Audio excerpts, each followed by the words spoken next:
Okay, magandang araw at panibagong updates, panibagong vlogs. Ito, una nating pag-uusapan itong hiling ng kampo ni former President Duterte sa limitasyon sa identity documents ng mga biktima, tinanggihan raw ng ICC. Okay, ito very interesting po itong topic na ito, no? At alamin natin ang buong details dito na ito ay patungkol po sa mga ebidensya, no, na hiling ng kampo ni FPRRD na dapat bawat isa, no, kung yung magtitistigo po ay dapat mag-provide sila ng identity documents. Para sa akin basic naman yun, 'di ba? Mamaya pag-usapan natin 'yan. Ito, pangalawa nating pag-uusapan itong si Attorney Claire Castro, itong PCO ng Malacanang, nagpapa-press briefing ito kanina, no? At tinanong siya patungkol po dito sa bumabagsak na rating ni Bongbong Marcos. At sinabi po ni Attorney Claire Castro na bumagsak ang rating ni Bongbong Marcos dahil raw sa mga kumakalat na fake news. Panoorin natin yan mamaya kasi po tinatanong siya at meron siyang mga sinasabi doon na nakakatawa. Okay? Ipapakita ko yung video na yan mamaya. Okay? Ito, pangatlo nating pag-uusapan. Isang video na naman ang nag-trending ngayon sa social media, itong si Vice President Inday Sara Duterte na dinumog na naman ng kanyang fans, parang artista. Dinumog na naman siya ng kanyang mga supporters. Ang tanong natin dito, bakit kung si Bongbong Marcos ang maglalakad, no, at nakasalubong niya ang taong bayan, bakit hindi ganito kakilig yung masa o yung taong bayan? Pero kung si VP Sara po, no, sobrang nagsisigawan po ang taong bayan. Mamaya ipapakita ko yung video na yan, ipapakita natin itong mga ganito para ipakita sa atin sa audience ng Donmar TV na ganun po kamahal ng taong bayan itong si Vice President Inday Sara Duterte. Kasi po, wag na po kayong makinig doon sa mga bangag vloggers at sa mga tambaluslos vloggers kasi po, puro naman fake news at mga hatred ang idinudulot nila kay VP Sara. Okay, so mamaya ipapakita ko yan. Heto, ipapakita rin natin itong campaign ads ni Camille Villar na inendorso na siya ni Vice President Inday Sara Duterte. Okay, mamaya i-explain rin natin yan, bakit nagkaganyan, at let's react on the video. Okay? Patungkol ito sa tunay na magkaibigan, hindi yung plastic na manggagamit na kaibigan, Ito, trending na trending rin itong statement ni Gadon. Okay? Alam naman natin si Gadon, very popular siya sa pagiging bobo. Di ba? Siya rin ang siya rin ang parang dahil sinabihan siyang BO-BO dahil rin sa kanya. Siya ang nagpauso niyan di ba? Hindi niya mabiblame ang tao. Mamaya ipapakita ko yan. Okay, sa last but not the least, maraming topic pala tayo ngayon Itong si Manny Pacquiao, itong issue ni Manny Pacquiao ngayon. Itong Pacquiao camp ay nag-endorso sa PDP laban. Ayan, bumaliktad na sila. Bakit hindi nyo i-endorse yung sarili ninyong bagoong Pilipinas? Bakit napunta na kayo sa kabilang bakod? Di ba? Kasi alam nila, no, na dihado na sila. Kasi si Bongbong Marcos sobrang bagsak na po ang rating. Yan ang na-realize nila, okay? Pero guys, bago ang lahat, bago natin ito pag-uusapan, help me po muna na ito. Help me po muna na i-like at saka i-share itong video na ito para guys kakalat ito sa taong bayan. Okay? Sabay-sabay muna tayong mag-like and share sa Donmar TV. Itong video na ito, like and share. 1, 2, 3, go! Okay, naka-like and share na ba lahat? And also guys, sa mga bago pa lang dito sa aking channel, mag-subscribe na po kayo para lagi kayong updated sa ating mga balita. And at the same time, yung mga cellphone ninyo, ma-notify yan kung meron tayong breaking news, bagong uploads, o kung nagla-live ang ating channel. Ma-notify kayo lahat dyan. Kaya mahalaga po na mag-subscribe tayo sa Donmar TV. 1, 2, 3, go! Ayan, nakasubscribe na ba lahat? Okay, so unahin natin muna itong patungkol po sa balita, itong si former President Duterte, no? Ang kanyang legal team na yung paghingi nila ng identity documents ng mga biktima. Para sa akin, tama naman itong mga hinihingi ng mga legal counsel ni Duterte. Diba? That is very, para sa akin, this is my own opinion, very basic yan. Hindi mo pwedeng iako mo ang kasalanan ni Duterte, itong mga biktima na ito, na nang aakusa kay Duterte na sila yung biktima, nagugurgur yung aming mga pamilya, kami yung nabibiktima sa war on drugs, without them providing them an identity. Di ba? Basic yan. Kahit nga sa mga driver's license, di ba? Bago ka maka-drive ng isang motor o sasakyan, hinihingan ka ng driver's license kasi po, that will be, yun ang pagbabasihan kung sino ang nag-drive. Kagaya rin yan dito. Nang aakusa kayo ni former President Duterte. Eto, 30,000 yung mga nagugurgur sa panahon ng war on drugs ni Tatay Digong. Matatawag na hearsay yan kapag hindi kayo makaprovide ng mga identity documents dito sa mga pamilya dito. And the basic for that is passport or driver's license. Diba? Ito, panoorin natin ito kasi po, controversial ito Play. Hindi kinatigan ng pre-trial chamber ng International Criminal Court o ICC ang iling ng kampo ni dating Pangulong Rodrigo Duterte na limitahan ang mga dokumentong Alam nyo, ICC, no? Sa totoo lang, kayo po ay International Criminal Court. By the word itself, sa meaning ng ICC, no?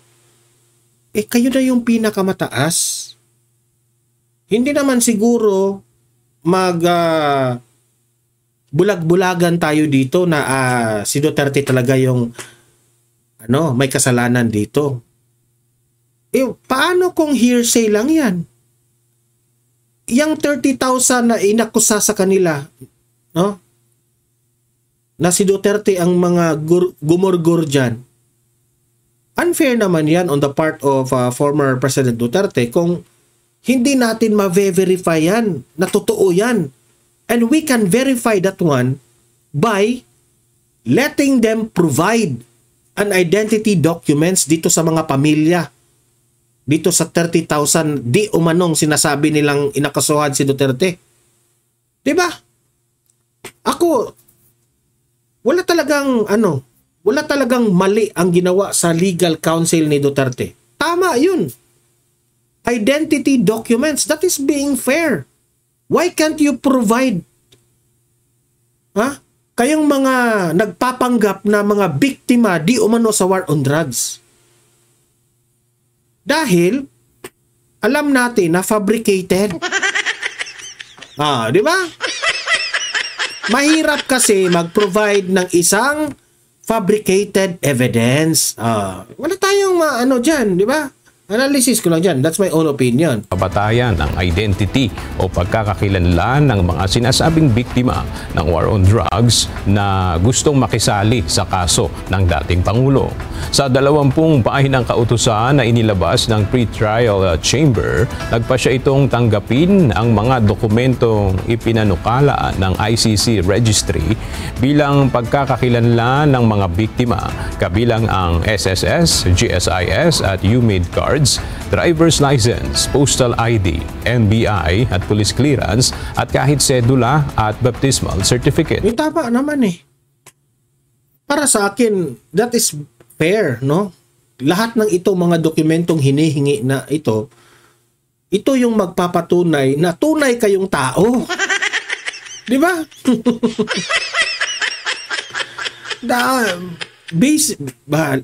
Very basic yan.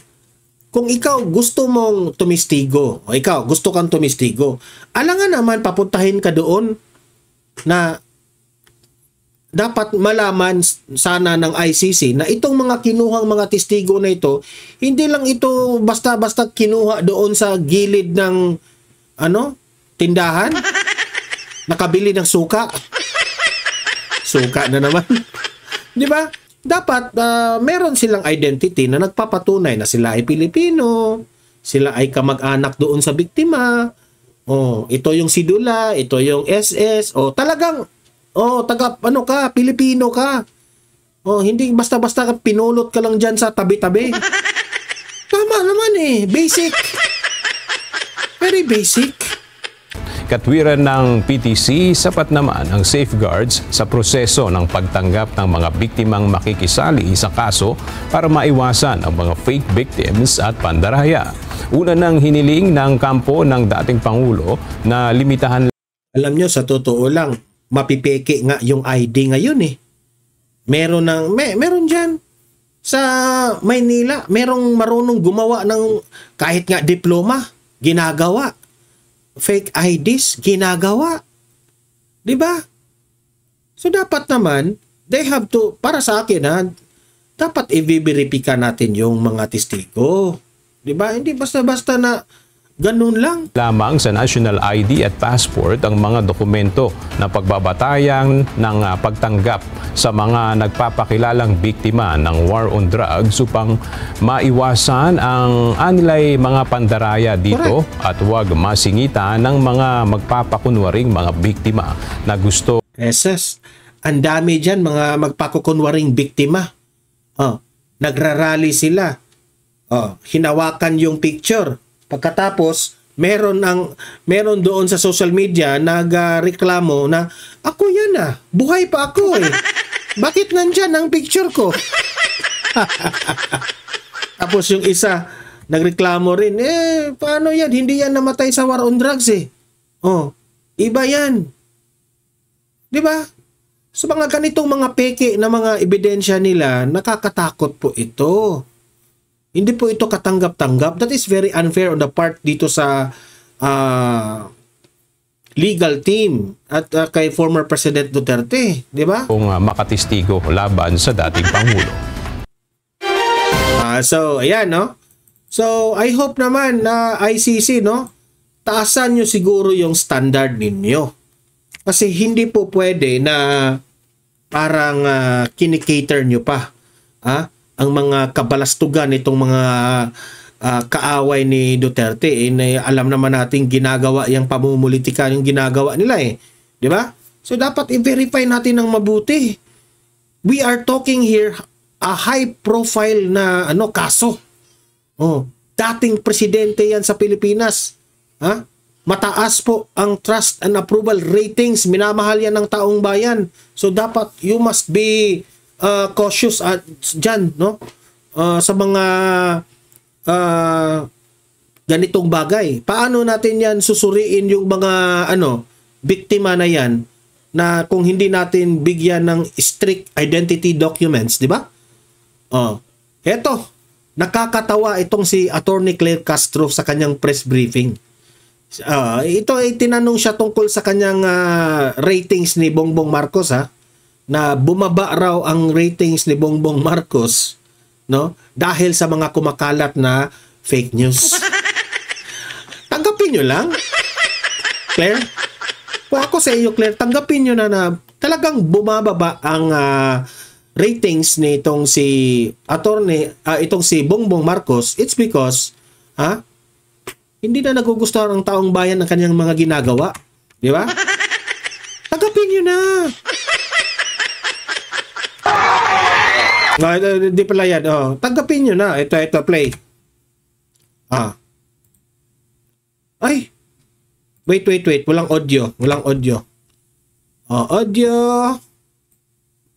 Play. Merong lumabas na Pulse Asia survey na nagpapakita na malaki po yung ibinaba ng approval at trust ratings ni President Marcos. How concerning is this for the President? Mas lalong mag-init yung ulo ni Attorney Claire na sinabi mo pang sobrang bumaba yung rating. Ay, nako. Kayong mga reporter naman, no? Mag-question kayo, yung may yung hindi siya masasaktan ba? Nalaman po natin na ang respondents dito ay 2,400. So sa 2,400, hindi naman po ito nagre-reflect ng sentimiento ng kabuuang more than 100 million people. Yan ang reason niya. Kasi tinanong Attorney Claire, bumaba yung rating ni Bongbong Marcos. Sobrang bumaba. Sa survey na yun daw, ang sinosurvey doon is 2,400 respondents.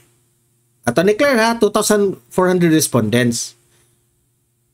Hindi raw yun kasali yung 100 million katao sa Pilipinas. Alam mo, Attorney Claire, kung dumaan ka sa math o sa anong tawag dyan, meron tayong tinatawag na ratio. Okay? Alangan naman, Attorney Claire, na yung Pulse Asia survey, iso-survey nila yung 100 million katao? Ari ko naman, Claire. Di ba? Bakit hindi mo na lang tanggapin, Attorney Claire? Alam ko, Attorney Claire, nahihirapan ka ng ipagtanggol ang yung Pangulo mong si Bongbong. Pero sablay yung explanation mo, Attorney Claire, na ibig sabihin ng kanyang 2,400 respondents, yun lang yung binigyan Hindi raw nila alam kung sino itong mga taong itong sinorvey na ito, kaya hindi raw ito yung mga tao sa 100 million. Attorney Claire, yung 2,400 na yan, i-ratio natin yan. Okay?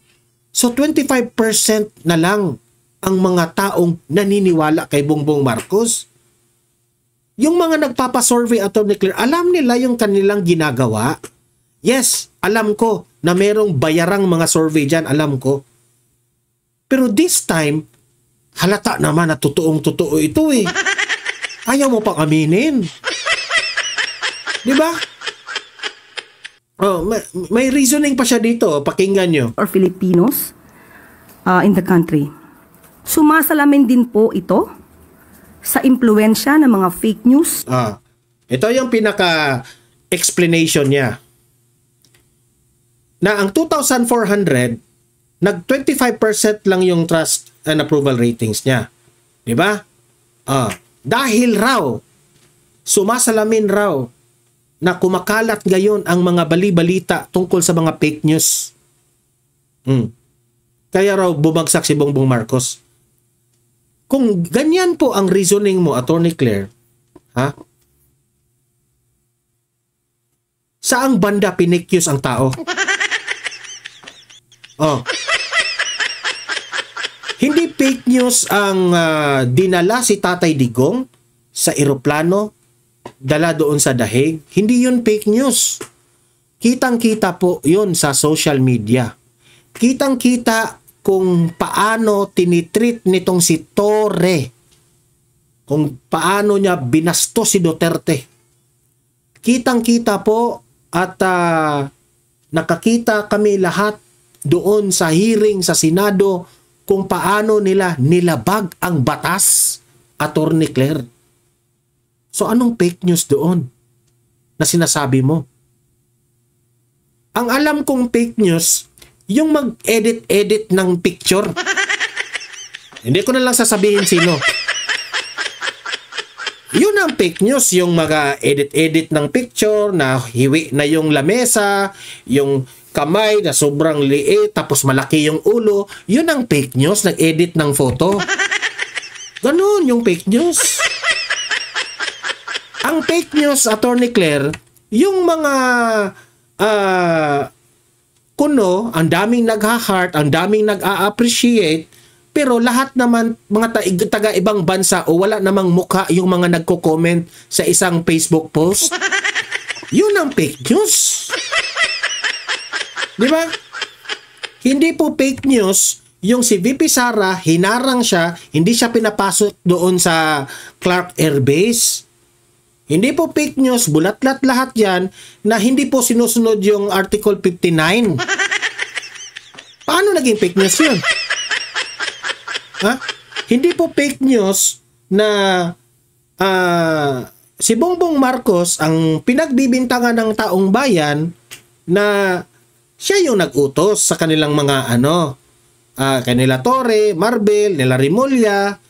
Pero ako sa akin dyan, hindi rin fake news na may nag-utos rin kay Bongbong Marcos o kung sino man yung gustong maging presidente sa 2028. Di ba? Paano naging fake news yan, Attorney Claire? Anong fake news? Fake news yung mga video na ang daming mga dinumog si VP Sara, yayakapin ng taong bayan. Fake news yun, yung sa Davao na sobrang dami yung lumabas. Around the world, nagrarally, nagmamahal kay Tatay Digong. Yun ang fake news sa inyo? Ano yun, AI? Hindi yun fake news. Ang fake news, Ate Claire, yung yung nakikita namin na binabanatan mo yung Pangulo dati, na ngayon, kapituko ka na. Yun ang fake news. Hindi pala fake news. Plastic. Kayo rin eh. Mga ugali ninyo, ganyan kasi. Na nagkakalat. So, kung ang mga tao man na ito ay nagbigay ng kanilang mga opinyon, kung mga taong ito, so tao talaga ito, hindi ito fake news. Hindi ito AI. Hindi ito trolls kasi sinabi mo tao maharahil ay bunga ito ng mga fake news. Kung bago ka magsabi ng fake news, give a certain topic na fake news yan, di ba? Pati ikaw, miyembro ka na ng Vera Files, Attorney Claire? Nagtatanong lang ako, Vera Files ka na ba? Na isa ring bayaran. At kung ito man ay totoong nagkaroon ng pagsagot, hindi na naman po pabayaan ng gobyerno dahil dapat natin malaman ang mga respondents, saan ang mga respondents, ang mga respondents ba ito ay nakakatanggap ng totoong news. Di tanungin mo yung Pulse Asia Survey. Sino itong mga taong ito? Baka gusto mong, Ate Claire, gusto mo na sa susunod na survey, sa Malacanang na gagawin yung survey. Para pabor sa inyo. Pero siyempre, 2,400 kukuha yan sa Luzon, Visayas at Mindanao. Alam mo yan, Attorney Claire. Basic yan. Ay, naku, Attorney Claire. Ikaw naman. Alam mo yan, proseso ng di ba? Yung survey na yan. Paano pa mang ka pa dyan? Di ba? Sabihin natin sa Pulse Asia Survey, sa susunod na mag-survey kayo, dito kayo sa Malacanang, para sigurong 100% yung trust rating ni Bongbong. Ay, nako. O naiimpluwensyahan ng fake news. So, ang mga respondents ba na ito? So, hindi pala umubra yung mga mainstream media. Di ba sinasabi nyo na yung mainstream media, most trusted yung GMA. Sabi nyo, di ba? Most trusted. So, hindi pala. Meaning to say, ang taong bayan naniniwala sa mga vloggers. Di ba? Sabi nyo, most trusted yung GMA. Pero ngayon, sasabihin nyo na namang fake news kasi bumaba yung rating ni Bongbong Marcos. Ano ba talaga? Hindi nakakarating ang tulong ng gobyerno. So dapat din po nating malaman. Hindi raw nakakarating yung tulong ng gobyerno. So meaning to say, yung survey na yan, tataas yung survey kapag nakakarating yung tulong ng gobyerno. Ganon ba ang ibig mong sabihin? Attorney Claire, ha? Yung ayuda nyo, baka kulang pa. Damihan nyo pa yung ayuda nyo para tataas yung rating. Di ba? Yung respondents raw na ito na 2,400, baka hindi raw ito natutulungan ng gobyerno, hindi umabot yung tulong. Hindi kasi kaninong kasalanan yan? Ka Duterte, ha? Si Duterte nandun sa dahig. Si Duterte nandun sa dahig, so hindi niya kasalanan. Kasalanan niya ng amo mo si Bongbong Marcos. Bakit dito sa 2,400 respondents na sino-survey, hindi umabot sa kanila? Sino ang gobyerno? Di ba kayo? Di ba? Next time, sabihin nyo sa Pulse Asia Survey, sabihin nyo dito, Pulse Asia Survey, ito yung ayuda ipadala namin sa iyo. Bago kayo mag-survey, bigyan nyo muna ng ayuda galing sa gobyerno. Para tataas yung rating. Ay nako. During the interview of Pulse Asia President Ronald Holmes, sabi niya, isa daw marahil sa dahilan ng pagtaas din ng disapproval rating ni PBBM ay yung pagtugon sa pangunahing problema like yung matataas na presyo ng bilihin. Ayun naman pala. Ikaw talaga, sino itong reporter na ito, ha? Parang tinatamaan si Atty. Claire, nasasaktan siya dyan Kakulangan sa kita o yung sahod at yung paglaban daw po sa katiwalian. Patay tayo dyan. Ayan na, nagagalit na, masasaktan na yan. Kaya nga, ang tanong po natin dito, 2,400, nakakarating po kaya ang serbisyo? Sinong kilala? Tinatanong mo pa, yung 2,400 na sinurvey, nakarating kaya yung tulong? O kung hindi yun nakarating, sinong may kasalanan? Di kayo, di ba? Bakit di nyo pinarating? Alangan naman, yung taong bayan pupunta pa dyan sa Malacanang, magsasurvey doon, ang hingi kami para tataas yung rating. Ikaw naman, Tony Claire. Ang gobyerno. So kung saan man nanggagaling po itong opinion ni... Baka Pulse Asia Survey, no? Baka naman sa loob ng bahay kayo ni Duterte nagsusurvey. Oo nga, tama si Atty. Claire. Next time, kung mag-survey kayo sa loob ng Malacanang, kayo naman. Holmes, Mr. Holmes? Okay. Ano sa Atty. Claire, no? Yung kita ko yung mukha mo, na-stress ka na sa mga wala ka nang maisagot. Ay naku. Kung gaano ka-stress yung suot mo, ganoon din ka-stress yung mukha mo. Atty. Claire, kung wala ka nang maisagot, ha, mag-resign ka. Nahirapan ka na Sa totoo lang, no? Sa totoo lang, nagmukha kang tanga, nagmukha kang katawa-tawa dyan. Yan ay kanyang opinion. Siguro mas maganda rin po na malaman niya kung ano ba talaga yung katotohanan. Baka po kasi nasasapaw... Bakit ito katotohanan? ng good news ng mga fake news.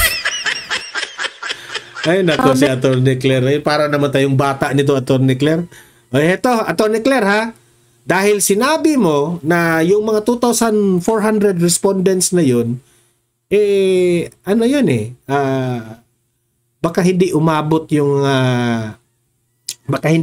yung tulong ng gobyerno doon, kaya bumaba yung rating, di ba? Ito, ipapakita ko sa inyo, Atty. Claire.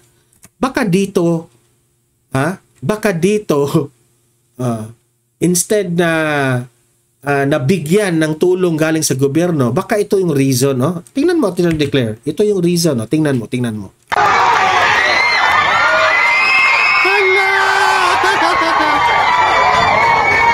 Ayan. Hindi na kailangan ng ayuda.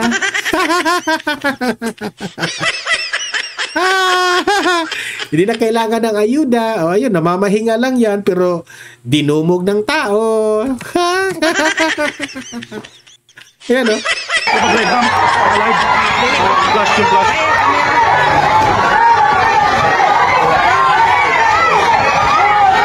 Ito siguro yung dito siguro kayo Pulse Asia Survey, baka dito kayo nag-survey lahat dito Duterte dito Alam mo, Attorney Claire, ha? Maluzon, Visayas, Mindanao, wala ka na, hindi ka na makakita ng Marcos. Lahat yan, Duterte na yan lahat. Tanggapin nyo na. Attorney Claire, tanggapin nyo na.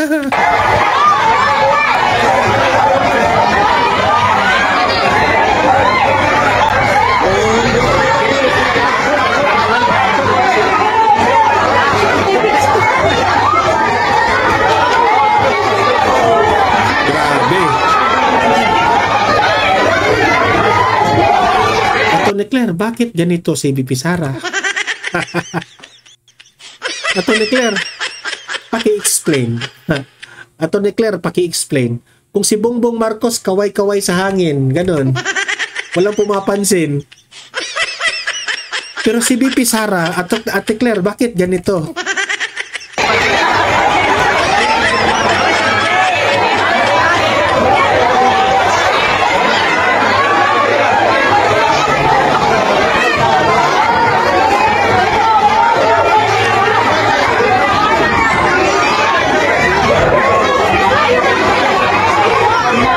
Grabe, no? Tuwang-tuwa yung taong bayan, makakita lang ni VP Sara.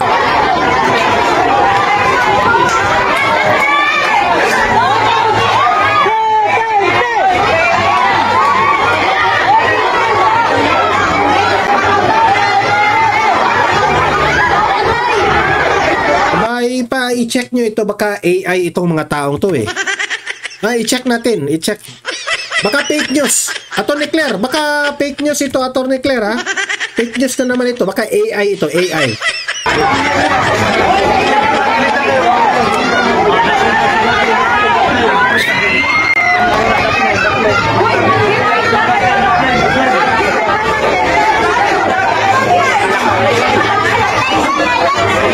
Ito yung dahilan bakit bumaba ang rating ni Bongbong Marcos. Ha? Attorney Claire, ito yung dahilan bakit bumaba ang rating ni Bongbong Marcos.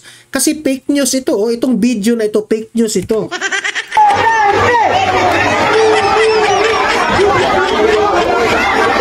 Fake news yan. Walang humahanga sa mga Duterte. Fake news ito.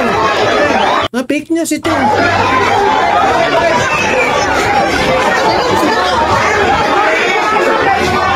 Fake news ito na maraming makipag-picture kay VP Sara.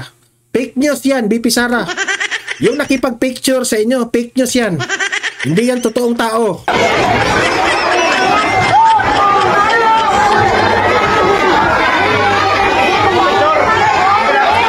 Yung mga nag-video kay VP Sara, fake news yan lahat. Fake news yan, hindi yan totoo. Si Daryl Yap ang may gagagawan dyan. Special, ano yan? Effects yan ng video. Ayan, mga AI yan lahat. AI.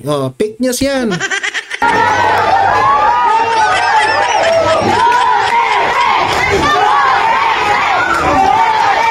Lahat ng mga nagsisigaw dyan sa na Duterte, fake news yan. Robot yan lahat, robot.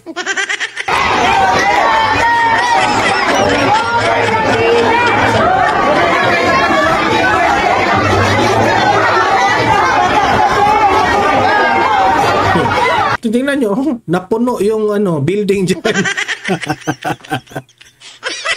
Hoy, kayong mga gustong magpa-picture kay VP Sara, ha? Kayo yan, kayo mga taong dyan, umalis na kayo dyan, mga fake news kayong lahat. Pati itong bata, fake news kayong lahat. Grabe.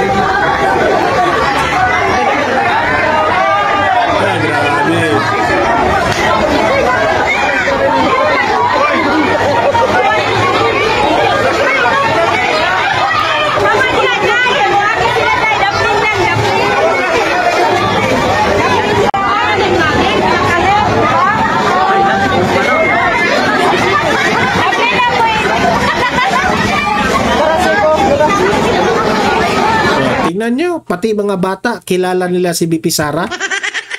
Yoy, mga bata! Sabi ni Atty. Claire, fake news kayo ha, fake news kayo kasi hindi totoong ang Duterte maraming supporters.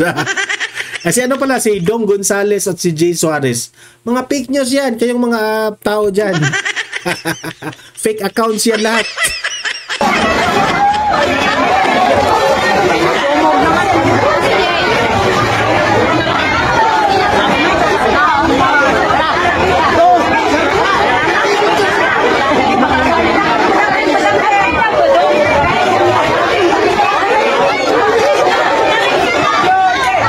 Ni minsan hindi ko nakita si Bongbong Marcos na nagkaganito yung rally niya. Ano pa yun ha? May ayuda pa yun. Ito walang ayuda.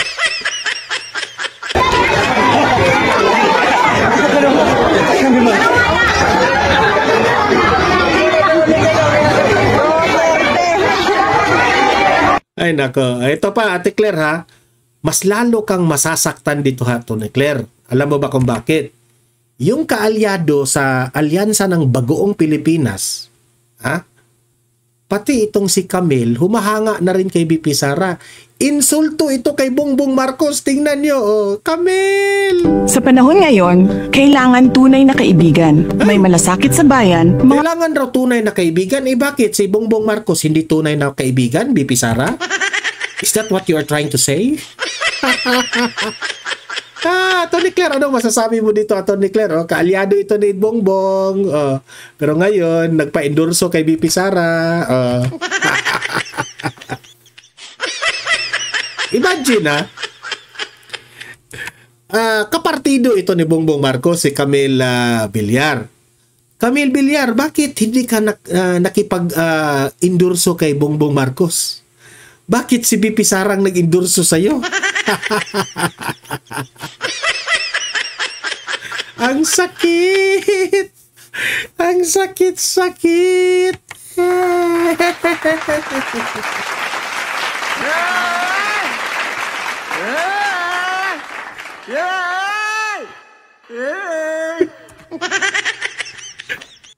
ang mahihirap, tinutulungan. Kay Camille Villar, panatag ako. May magandang bukas na parating. Sa magkakaibigan, walang iwanan. Walang iwanan. Bongbong Marcos, si BP Sara at si Camille Villar, walang iwanan. Si Camille Villar at si Bongbong Marcos, iwanan. Iniwanan. Bongbong Marcos, BP Sara, BP Sara o si Camille Villar, walang iwanan. Tunay na magkaibigan. Camille Villar o si Bongbong Marcos, iniwanan na si Marcos. Ay, naku. Ito. Ipakita natin itong statement ni Gadon, ha? Ito. Pakita natin itong kay Gadon. Ayan. Kiss of death raw. Yan ang sinabi niya tungkol kay Amy Marcos, itong si Attorney Larry Gadon, na isang malaking pagkakamali kay Senator Amy Marcos. Ano ba yung pagkakamali ni Senator Amy Marcos? Na magpa-endorso kay VP Sara. Alam mo, Larry Gadon, hindi yun pagkakamali. Yun na talaga ang last option ni Amy. Sa totoo lang, kasi po, kung dito siya, buti na lang na-endorso siya kay VP Sara. Kasi nung hindi pa siya inendorso ni VP Sara at nandoon siya doon sa Bagoong Pilipinas, sobrang bagsak na bagsak yung rating niya. Ngayon, na-endorso siya kay VP Sara, nag-rank 13 siya sa survey si Amy Marcos. So sablay ka, mali ka dyan, Larry Gadon. Mali ka. Sabi pa niya dito, dahil ito ay isang kiss of death. Ganon din si Camille Villar dahil wala naman talagang tao ang mga Duterte. Walang tao? Alam mo, Larry Gadon, maybe it's time na magpa-check ka na sa mga mata mo. Or, lari ka dun. Baka yung Facebook at saka yung YouTube mo, hindi siguro na updated yung apps mo. Ha? Tumingin-tingin ka naman sa balita, lari ka dun, ha? Kasi yung survey, pabor na sa kabila. Yung amo mo na si Bongbong Marcos, 25% na lang. Huwag mo nang bulahin yung sarili mo. Ha? Lari ka doon. Huwag mo nang bulahin yung sarili mo kasi sobrang sakit niyan. Masasaktan ka. Ay nako. Alam mo, lari ka doon, no? Yung pa-endorso ni Amy Marcos kay VP Sara, yun, hindi yun case of death. Yun ang last option ni Amy Marcos. Kasi kung mananatili siya dito sa alyansa ng Bagoong Pilipinas, wala na. Matatalo talaga siya, no? So, let's see ang kapalaran ni Amy kung makapasok siya. Di ba? Lari ka doon. Ano itong balita na ito? Ito, ipakita ko pa rin ito. Ano yan? Attorney Claire Castro, tingnan nyo. Kaalyado ito ni Bongbong.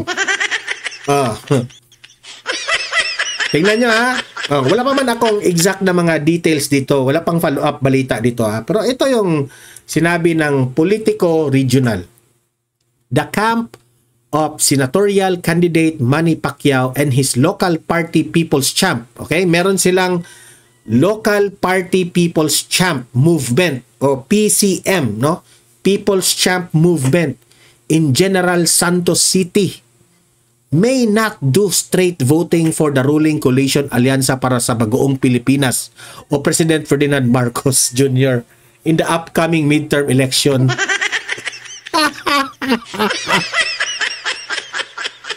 Ha? Pati yung Pacquiao, ha? People's Champ Movement. People's Champ. Kay Manny Pacquiao ito. Pero PDP ang sinuportahan.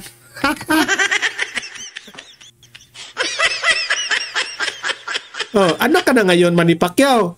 Dati sabi mo, yung mga Marcos, grabe yung magnanakaw yung mga Marcos. Yan sabi mo. Pero karon, nakipagkaalyado ka na sa mga magnanakaw. Ikaw magsabi niyan. Ha? Wala kaming sinabing magnanakaw si Bongbong Marcos. Ikaw ang nagsabi, di ba? Mga magnanakaw. Pero kayo, nakipag-aliado ka sa magnanakaw. Kaya nilaglag ang mga kasama. Pacquiao Camp endorses PDP senatorial bets. Hoy, Pacquiao, i-endorso mo na lang yung sarili mo. Ay, Manny Pacquiao, I will endorse myself to be the Senator of the Philippines. Hoy, mga Pacquiao Camp naman, kayo naman talaga. I-endorso mo naman si Manny Pacquiao. Bakit PDP yung in-endorso ninyo? Wala na. Panalong-panalo na tayo dito, mga DDS supporters. Yung PDP Duterte is mananalo ito. Wala na talaga. Yung alyansa ng Bagong Pilipinas, linisin nyo na ang inidoro para masaigo kayo tanan. So, kayong mga audience ko dito sa Donmar TV, libre po kayong mag-comment, mag-react sa mga pinag-usapan natin at usap-usap tayo sa comment section. Don't forget guys, i-like at saka i-share itong video na ito para kakalat ito sa taong bayan. And sa mga bago pa lang dito sa Donmar TV, mag-subscribe na po kayo para updated kayo lagi, okay? And meron tayong pangalawang channel natin, Donmar TV Balitang Totoo. Mag-subscribe kayo doon kasi meron tayong mga videos doon na ina-upload na hindi po nyo makikita dito sa Donmar TV na main account natin. Okay? So, subscribe rin kayo doon, Donmar TV Balitang Totoo. Maraming salamat sa mga audience ko dito sa Donmar TV. See you in my next video. Have a great day. Have a great night. God bless po sa ating lahat. Mabuhay ang Pilipinas. Bye-bye.